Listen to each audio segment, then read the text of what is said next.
I didn't flinch when she said it. "He never loved you anyway," she whispered. "Right there, over my father's casket."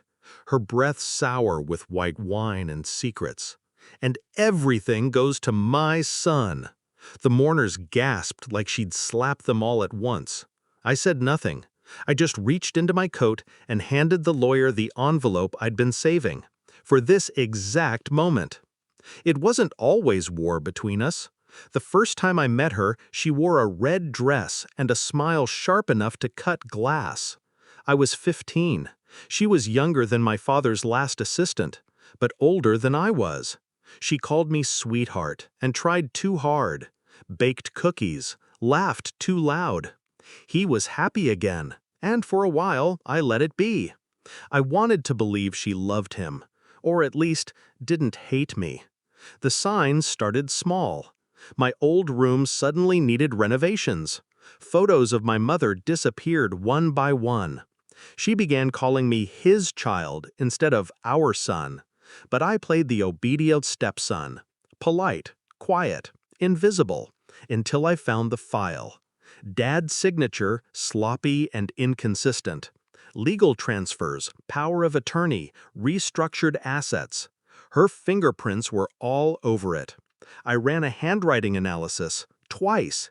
He hadn't signed them. She had. Grief didn't hit when he died. Rage did. And clarity.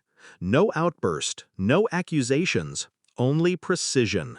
I hired people, the kind who don't advertise, a forensic accountant, a document examiner, a private investigator, and one very, very good attorney.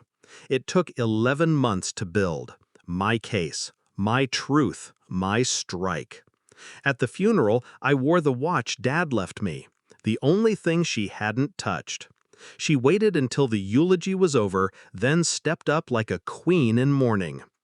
"I know this may be difficult," she began, with crocodile tears and courtroom diction, "but I think it's time the truth was known." She looked right at me. "He was never your biological father." Gasps. A woman dropped her program. I met her eyes, didn't blink. "And as his legal wife," she continued, "his estate, per the will, goes entirely to his legitimate heir, my son, my half-brother." 7 years old, clutching her hand, oblivious. Then she leaned in close. Her voice turned to venom.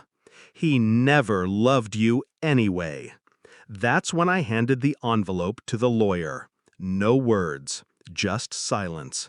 The lawyer opened it, scanned the contents, paused. His expression cracked, just a little. "I have here," he said slowly, "a revocation of the previous will, signed, witnessed, and notarized, dated 2 weeks before Mr. Whitmore's passing." Her face drained. "No," she snapped, "that's not possible. I have the—" "You had the forged will," I said calmly. That shut the room up. All eyes turned. The lawyer continued. "This new document places the entirety of the estate, including all financial, real, and trust assets, under the control of his appointed executor." He looked at me, smiled, just faintly. His son. She stood frozen. No more whispers, no more smirks, no more control. I didn't gloat, didn't need to. I had the documents proving her forgery, the bank statements showing the transfers, the audio from her drunken call with her lawyer where she laughed about how easy he was to fool in the end. All packaged, all sealed.